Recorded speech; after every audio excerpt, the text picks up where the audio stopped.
Oi, estamos aqui de volta e hoje o nosso assunto é projeto político pedagógico. Essa é uma discussão bastante atual, bastante recente também na educação, em termos de tempo histórico. A gente discute projeto político pedagógico há muito pouco tempo e também é uma prática ainda que está se construindo, de fato, nas instituições de educação. Então, hoje a gente começa a discutir um pouquinho mais desse assunto. Esse é um assunto que vem sendo explorado nos concursos, é um assunto que a gente precisa conhecer, alguns termos que a gente precisa usar, alguns autores que a gente precisa saber também para poder nos ajudar na resolução das nossas questões. Então, a gente começa pensando na palavra projeto. O que é um projeto? Sempre que eu projeto alguma coisa, eu estou olhando para o futuro. A gente sempre faz projetos na vida, né? Você já fez? Eu já fiz vários. Ó, projeto de emagrecer, projeto de ganhar na Mega Sena, projeto de não sei o quê. Bom, a gente realiza alguns. Todo projeto tem que ser factível. Então, assim, se eu quero projetar alguma coisa para a minha vida, se a minha meta é emagrecer, eu tenho que pensar nos caminhos que eu vou fazer. O da Mega Sena é um projeto altamente louco, então não tem muita possibilidade, por mais que eu faça, não depende só de mim. Mas no projeto, e especialmente quando a gente fala na educação, a gente está falando de buscar metas alcançáveis, de buscar possibilidades, caminhos que nos levem a alcançar alguma coisa. Então o projeto vem sempre desse lado do latim progisere, que significa lançar para frente.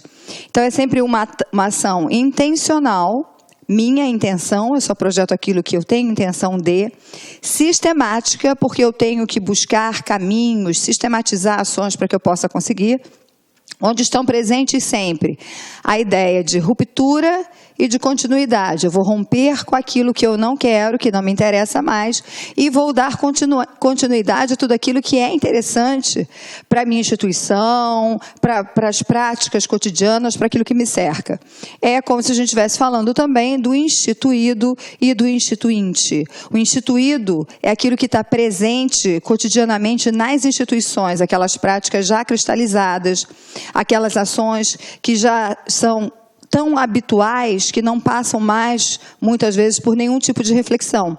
Então, há também uma discussão sobre essa questão daquilo que já está instituído, para que possa ser refletido, que possa ser, de fato, questionado, para que novas práticas instituintes possam se estabelecer, caso esta seja a vontade do grupo, caso esta seja a vontade das pessoas envolvidas nesse ato de projetar. Todo projeto, então, supõe ruptura com o presente e promessas para o futuro. Projetar significa tentar quebrar um estado confortável para se arriscar, para atravessar um período de instabilidade e buscar uma estabilidade em função da promessa que cada projeto contém de estado melhor do que o presente. Um projeto educativo pode ser tomado como promessa frente a determinadas rupturas. As promessas tornam visíveis os campos de ação possíveis, comprometendo seus atores e autores. Essa é uma frase do Gadotti, e ela não está aqui à toa não, tá? Ela está aqui porque ela é uma frase muito presente nos concursos da área de educação. Então, o Gadotti é um autor crítico. Para quem não conhece Gadotti é um seguidor de Paulo Freire. Então, atualmente, ele é quem trabalha com mais força, ou dá continuidade ao trabalho que Paulo Freire realizou. Para quem não sabe, toda a obra de Gadotti é de download gratuito, assim como a de Paulo Freire. Então, todos os livros de Gadotti você tem possibilidade de baixar na internet. Procura lá Moacir Gadotti, todos os livros dele virão. E você pode ter esses livros, essas versões digitais armazenadas aí na sua casa, no seu computador. E você pode ler, porque Gadotti é uma figura presente, constante em todos os concursos que você vai fazer na área da educação ao longo da sua vida. Então, é preciso conhecer Paulo Freire. Conhecendo Paulo Freire, é preciso conhecer Gadotti. Do mesmo jeito, se eu conheço Gadotti, eu preciso conhecer Paulo Freire. E a ideia de Gadotti é trazer bastante essa ideia de projeto como ruptura. Projeto como possibilidade de transformação. Projeto como algo que move, que rompe com algumas estruturas estabelecidas e que pensa num movimento de transformação, que pensa nas possibilidades de mudança e que, portanto, vai ter sempre que pensar em buscar novas estabilidades a partir de todas as suas decisões, a partir das escolhas estipuladas. Se a gente for pensar no projeto político-pedagógico, a gente já viu a palavrinha projeto e a gente tem que pensar, então, nas duas dimensões que esse projeto assume. Uma é a dimensão política e a outra é a dimensão pedagógica. E quando a gente entende essas dimensões e as diferenças e por que elas fazem parte desse nome grande, projeto político-pedagógico, a gente entende com mais clareza o papel deste documento nas instituições de educação. Então, quando a gente fala de uma dimensão política, a gente está falando do que seria essa política. Não confunde essa política aqui com nenhuma questão que seja político-partidária. Na realidade, a dimensão política aqui está falando dessa questão da orientação de um governo, de uma arte de governar, dos princípios diretores da ação. Quando a gente fala de política, a gente está falando de ética, a gente está falando de tática, a gente está falando de intencionalidades. Então, quando a gente fala da dimensão política, pensa que toda ação educativa ela é política. Vou novamente lembrar Paulo Freire. Para Paulo Freire, educação é ato político. Vários outros autores repetem essa mesma situação. E, portanto, se eu tenho que pensar em projeto, eu tenho que entender e tenho que fazer escolhas desses referenciais políticos, das minhas intenções, de toda a intencionalidade que há por trás de uma prática pedagógica. Eu preciso saber e definir claramente que intenções são essas, justamente para que eu possa agir pedagogicamente de forma coerente com elas. Se eu não tenho essa reflexão política, não significa que eu não esteja atuando de forma política. Mesmo que a minha atuação não esteja, naquele momento, alicerçada a um pensamento político mais intenso, toda a ação educativa é ato político. Refletido ou não, é ato político. Uma das grandes funções desse documento, justamente, é chamar a atenção do universo escolar, da importância dessa discussão sobre os aspectos políticos, sobre as escolhas que são feitas e, a partir dessas escolhas, afinar, aproximar a prática pedagógica dessa situação. Então, na realidade, as dimensões elas se complementam, elas ampliam uma possibilidade de atuação dentro de um escopo que precisa dar conta do universo, do contexto, das culturas, daquela situação específica que cada instituição vive e que é só dela, porque não existem duas instituições iguais. Mesmo que a gente tenha instituições, às vezes, muito próximas, às vezes a gente tem escolas que dividem muro e que muitas vezes atendem quase que aos mesmos segmentos da educação. Mesmo assim, a gente não pode esquecer que quem compõe as duas unidades escolares, as pessoas que estão ali, são pessoas diferentes. Mesmo as escolas extremamente próximas, como a gente tem pessoas diferentes, a gente pode ter discussões políticas, interesses diferenciados, que precisam ser esclarecidos, que precisam ser debatidos para que a unidade, para que a escola possa, de fato, escolher os seus caminhos, trilhar os seus caminhos e obter êxito naquilo a que ela se propõe. Então, assim, o projeto é político no sentido de compromisso, de intenção com a formação do cidadão para um tipo de sociedade. E essa já é uma discussão imensa. Talvez você já tenha participado da construção de um projeto político-pedagógico, talvez você nunca tenha participado de uma construção. Esse é sempre um momento bastante delicado.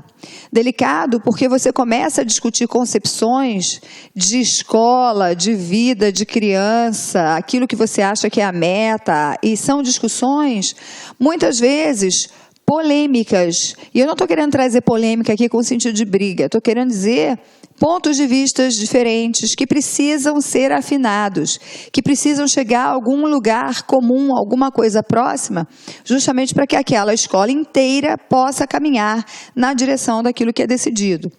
Então, tem que a gente pensar que formação eu quero, que tipo de cidadão, que tipo de sociedade, e eu tenho que pensar, então, nessas práticas para dar conta dessa situação. Então, pensar num projeto de educação implica pensar o tipo de escola que eu quero, a qualidade de escola que eu quero, a concepção de homem e de sociedade que se pretende construir. Imagina que isso aqui já dá uma polêmica danada, porque existem diferentes possibilidades filosóficas, diferentes possibilidades políticas, existem diferentes concepções da psicologia, existem diferentes, e a gente tem que buscar esse certo alinhamento.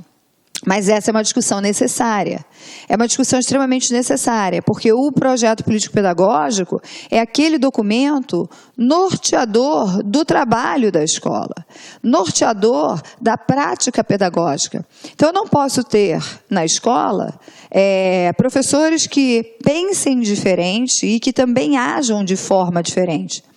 Lógico que o pensamento é de cada um tem direito à sua opinião, cada um tem direito às suas questões. Mas, no momento em que você faz parte de uma instituição, o seu objetivo, a sua visão de mundo, a sua visão de vida, precisa estar aproximada da visão daquela escola. Porque a visão da instituição, neste momento, naquele espaço, ela precisa ser prioritária. Precisa-se que toda a equipe trabalhe em prol dela. E, nesse sentido, é preciso uma discussão. Se uma decisão fosse uma decisão puramente autocrática, uma decisão puramente da gestão, todos os processos democráticos que a gente tanto chama atenção, que são tão interessantes, que foi uma conquista grande, uma luta dos educadores desse país, ficariam perdidos. Então, é importante que nesse processo de participação se chegue a alguns consensos. Então, assim, o projeto representa oportunidade de direção, coordenação pedagógica. Em alguns lugares não tem coordenação pedagógica, mas tem orientação educacional, supervisão educacional, ou outros nomes que se dão por aí, muitas vezes as mesmas funções. Mas é importante que a direção, essa equipe pedagógica, professores, comunidade, todo mundo. E pensa também que, quando a gente pensa na comunidade, a gente está falando também dos funcionários daquela instituição.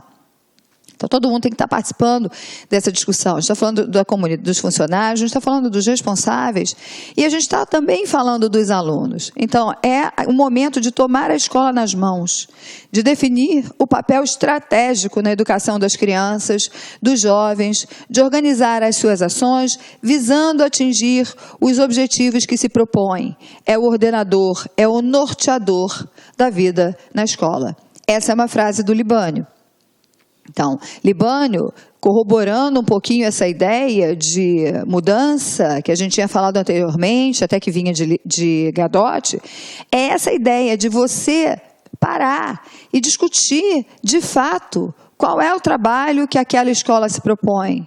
De fato, quais são as escolhas que têm sido feitas. Essas escolhas não podem ser escolhas da gestão. Essas escolhas não podem ser escolhas pessoais de cada professor em sala de aula.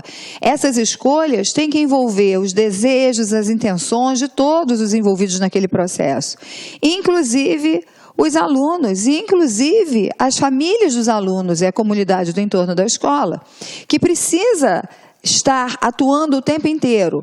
Lembra sempre uma questão que eu gosto de frisar para os meus alunos. Durante muito tempo, nós discutíamos ou ouvíamos falar de uma escola que tinha uma função educativa, uma instituição educativa. E a gente ouvia frases do tipo: o aluno precisa se adaptar à escola, o aluno precisa viver de acordo com o que a escola determine. E hoje a gente tem alguma mudança nesses paradigmas. Hoje a gente entende a instituição escola como uma instituição socioeducativa. Se ela é uma instituição socioeducativa, estão envolvidas aí as questões políticas, as intencionalidades políticas. E se ela é socioeducativa, significa que ela se abre não só na perspectiva de mudar o outro, mas também na perspectiva de se transformar, na perspectiva de se abrir para mudanças, caso essas mudanças venham a favorecer, caso essas mudanças sejam do interesse dos seus alunos, daquela comunidade, e sejam discutidas amplamente por todas as pessoas envolvidas.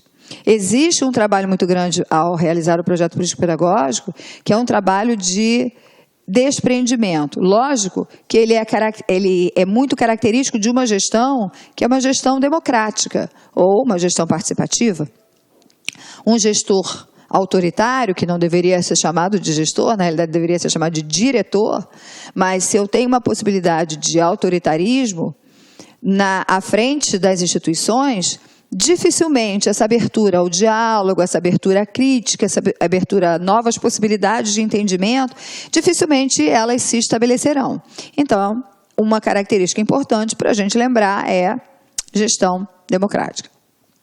Uma autora extremamente importante que discute profundamente essa questão do projeto político-pedagógico é a Ilma Veiga Passos. Essa você precisa conhecer bem. Tá? Então, ela tem textos facilmente localizáveis. Se você, no seu computador, você localiza os textos dela, seria bastante interessante que você conseguisse fazer essa leitura e aí entendesse a proposta da Ilma. A Ilma é uma autora extremamente crítica, ela trabalha a partir de referenciais críticos, olhando para a educação de uma forma crítica e olhando para essa questão de um projeto político-pedagógico. E ela vai colocando algumas características para esse projeto.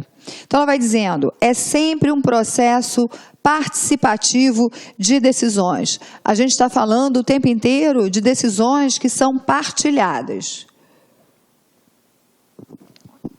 Ela diz que um projeto tem como característica essa preocupação em instaurar uma forma de organização de trabalho pedagógico que desvele os conflitos e as contradições. Muitas vezes, a gente não percebe os conflitos e contradições que estão presentes lá no nosso dia a dia. Eu vou citar um exemplo que é clássico, mas que eu gosto de marcar, porque isso é fácil de você encontrar. Se você pega projetos de escola, muitas escolas já têm seus projetos político-pedagógicos construídos e a gente não tem tanta clareza dos processos de construção que levaram àquele resultado, mas a gente pega muitas vezes muitos documentos ou fragmentos de conversas ou reunião de responsáveis, onde muitas vezes é dito assim, olha, essa aqui é uma escola que quer formar alunos críticos, alunos participativos, dentro de um espírito democrático. Então, isso virou meio que um jargão na educação. Muita gente fala isso, né? Você deve ver aí, você já deve ter vivido essa experiência de ouvir algumas expressões desse tipo relacionadas à questão da educação. Quando você vai ver o trabalho da escola é extremamente tradicional, do tipo, fala só quando eu mando. Fica quieto, não quero ninguém falando. Você tem que dizer, na prova você repete aquilo que eu falei. E aí a gente fica pensando, meu Deus, olha que contradição. Então, no momento eu digo que a escola quer formar um aluno crítico e participativo, e aí a minha prática pedagógica diz assim, senta, cala a boca. Onde é que está a crítica? Onde é que está a possibilidade de participação? E aí o garoto tem que repetir aquilo que eu falo. Onde está a possibilidade de participação? Então, na realidade, o que um projeto tem que fazer é justamente pensar numa forma de organização de trabalho pedagógico que vá revelando essas questões. Porque essas questões, gente, elas estão intrínsecas à nossa prática. Isso não é uma crítica de quem faz algo de uma forma maldosa ou de propósito. Na realidade, as contradições fazem parte do ser humano, as contradições fazem parte da prática pedagógica. O que a gente precisa é de formas de reconhecer, de perceber, de ter acesso a essa possibilidade de interpretação dos nossos conflitos, das nossas contradições, para que se possa discutir sobre eles e, dessa forma, se possa encaminhar possibilidades de atuação diferenciadas. Então, todo projeto ele tem que explicitar princípios baseados na autonomia da escola, na solidariedade entre os agentes educativos, no estímulo à participação de todos no projeto comum e coletivo. Então, a autonomia da escola é algo que a gente precisa discutir. É lógico que toda escola tem o seu processo de autonomia, mas toda autonomia ela é sempre relativa. Quando a gente fala de educação, a autonomia, ela encontra-se mais ou menos baseada nesse esquema que eu vou fazer aqui para vocês. Olha só, a gente tem leis e a gente tem o que seguir. Então, vamos começar. Se a gente quiser pegar especificamente as leis da educação, a gente vai aqui a LDB, que é a Lei 9394/96. Esse é um primeiro referencial que já vai norteando grande parte das ações das escolas brasileiras. É claro, e para quem já viu a aula de legislação, a LDB, ela dá autonomia aos sistemas de ensino. Então, existem algumas situações expressas na lei que passam pela escolha. Olha a autonomia da escola de acordo com outros processos que a gente ainda vai ver. Olha a autonomia do sistema de ensino, olha a autonomia da escola. Se a gente quiser continuar essa discussão aqui, para além da LDB, eu posso pegar, entre outras leis, tá? Mas eu vou pegar uma que é extremamente importante, são as diretrizes curriculares nacionais. Diretrizes curriculares nacionais são leis surgidas a partir da discussão proposta pela LDB, que vão trazer diretrizes específicas para o currículo. Enquanto aqui eu tenho diretrizes para as bases da educação, aqui eu tenho diretrizes específicas para o currículo. Lógico que o currículo não é o mesmo para todas as etapas e para todas as modalidades educacionais. Então, a gente pode pensar em currículo específico para a educação infantil, currículo para o ensino fundamental, currículo para o ensino médio, mas eu tenho que pensar também nas modalidades. Eu tenho ensino médio à distância e eu tenho ensino médio presencial. Então, vamos lá, ó. AD. Tem lá, modalidade. Eu tenho modalidade de educação especial. E assim por diante, tá, gente? Várias outras possibilidades. A partir daqui, a gente está falando de legislação federal, ou seja, são comuns a todo o nosso país. Daí em diante, a gente volta a pensar o seguinte, ó, toda essa legislação ela foi organizada de forma a dar autonomia aos sistemas de ensino. Então, os sistemas de ensino, sistemas de ensino vão, a partir do que essas principais leis trazem, organizar a sua forma específica de entender educação. Quando a gente fala de sistemas de ensino, a gente está falando dos municípios, a gente está falando dos estados e a gente está falando do Distrito Federal. Então, cada sistema de ensino vai se organizar de acordo com o que as leis anteriores disseram. Dentro desta organização do sistema de ensino, aí a gente pode começar a falar em outro tipo de autonomia. Vou botar aqui pequenininho, a setinha, mas aí a gente pode falar da autonomia das escolas, autonomia das instituições de ensino. Então, olha, a hora que a escola tem autonomia, o que ela tem de autonomia está dentro de parâmetros determinados antes por diversas legislações, por diversas normatizações que precisam ser seguidas. Então, falar de autonomia é entender que a autonomia é bastante relativa. A escola não pode decidir o que fazer que vá contra o que o sistema de ensino, o que as leis dizem. Vou dar um exemplo para vocês. Em alguns lugares do Brasil, durante algum tempo, ficou muito em vista, ou foi muito utilizado o sistema de ciclos, especialmente nos anos iniciais do ensino fundamental. E o ciclo é uma postura, uma forma de organização, muitas vezes polêmica, até porque muitas vezes difícil de ser entendido e muito mais difícil de ser implementado e de ser organizado e de ser estruturado. Enfim, a questão aqui não é discutir o ciclo, ou se ele é bom ou se ele é ruim, a questão é usar o ciclo como exemplo. Muitas escolas, ao longo desses anos de ciclo, em diferentes lugares do nosso país, eram contra, muitos professores não foram favoráveis, não gostavam do ciclo, não tinham afinidades, achavam que era uma manipulação de resultados, achavam que confundia com a ideia da aprovação automática e outras coisas. Mas essas escolas não tinham a possibilidade de escolher, porque os ciclos vieram como uma organização dos sistemas de ensino, previstos como possibilidade na LDB, previstos como possibilidade nas DCNs, mas organizados pelo sistema de ensino como a estrutura de oferecimento daquela etapa de ensino.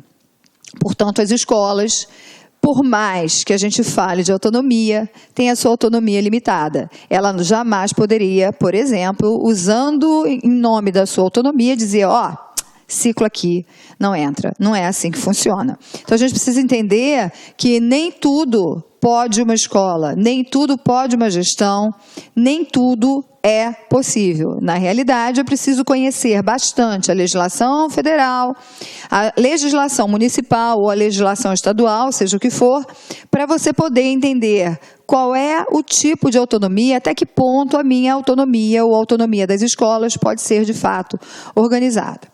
Ok? Vou apagar aqui para a gente continuar no nosso slide. Voltando, a gente estava falando só da autonomia, né? Na solidariedade entre os agentes educativos e no estímulo à participação de todos no projeto comum e coletivo. Como eu já tinha falado anteriormente, esse projeto é um projeto construído a muitas mãos. Então, tem que haver um estímulo a que todos participem, um incentivo para a participação de todos. É um projeto coletivo, então eu tenho que entender que esse projeto, ele não é meu.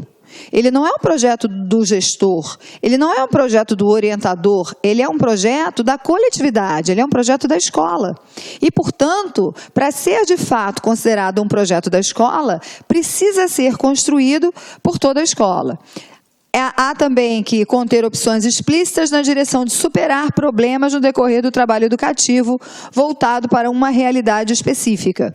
E os problemas a gente tem e eles são diferentes em cada situação. Um dos problemas que a gente vem buscando enfrentar, e às vezes com êxito, às vezes nem tanto, é a questão da evasão escolar. Em muitos lugares a evasão não é mais chamada de evasão, ela é chamada de perda. Não sei qual é a sua experiência com isso. Então, você usa sempre como sinônimo, tá? Evasão e perda. Então, assim, esse é um desafio para a gente. A gente tem que enfrentar esse desafio. Mas esse desafio que pode ser o seu, o da sua escola, pode não ser o da outra escola. Então, cada instituição precisa pensar nas formas de lidar com aquela sua situação específica. Em outros momentos, em outras escolas, outras instituições, vêm enfrentando problemas sérios justamente nas etapas iniciais, especialmente na alfabetização. Então, esse é um problema que precisa ser enfrentado coletivamente, discutido com a comunidade, discutido buscando caminhos, buscando possibilidades, buscando formas de enfrentar aquela situação. Só que o nosso enfrentamento, gente, é sempre um enfrentamento político-pedagógico. A nossa arma é sempre a arma política-pedagógica. É a nossa atuação pedagógica, a nossa ação pedagógica que vai ser utilizado justamente para poder enfrentar aquela situação específica. Explicitar o compromisso com a formação do cidadão. E vai chamando que um projeto ele tem que ter essa característica clara. Eu estou falando, no fim de todo esse processo, a gente precisa entender que o que a gente está dizendo é, olha, escola trabalha em prol da formação do cidadão. E a gente pode entender formação, o uso da palavra formação, numa perspectiva muito mais ampla do que se a gente estiver pensando pura e simplesmente em aprendizagem de conteúdos. Ninguém está dizendo que aprender conteúdo não é importante, muito pelo contrário. Mas o que a gente está dizendo é que existe algo para além da aprendizagem de conteúdos. Existe algo que significa pensar na formação humana. Esse compromisso é um compromisso que Ilma chama atenção e diz, olha, a escola não pode esquecer disso. você trabalha em prol da formação. Então, as relações, os valores de convivência, as relações multiculturais, as ideias de tolerância, de você trabalhar com a ideia do respeito, de solidariedade, também fazem parte desse caminhar pedagógico, também fazem parte dessa atuação da escola. Então, portanto, para que essas características sejam todas alcançadas, um projeto político-pedagógico tem que nascer da própria realidade, tendo como suporte a explicitação das causas dos problemas e das situações nas quais tais problemas aparecem. Se tem que nascer da própria realidade, não pode ser um projeto encomendado. A gente tem notícias por aí de algumas instituições que encomendam para equipes de consultores um projeto político-pedagógico. Está errado, isso não existe. Ele tem que nascer da própria discussão, ele tem que nascer da própria realidade, portanto, tem que ser construído por aquelas pessoas que vivem aquela realidade. Tem que ter sempre esse suporte de explicar a causa do problema. Por que esse problema está acontecendo? Está acontecendo por isso, isso. O que a gente detecta dessa causa do problema? Vai colocar. E onde esse problema se manifesta. Então, essa é uma característica importante, é algo que todo projeto pedagógico tem que fazer. Ele tem que ser execuível e prever as condições necessárias ao desenvolvimento e à avaliação. Execuível é que esse projeto ele não pode ser irreal. Ele tem que ser um projeto possível de acontecer. Ele tem que ser um projeto executável. Então, eu não posso pensar num projeto louco, alucinado, um projeto esse que eu sei que não vou ter possibilidades de alcançar.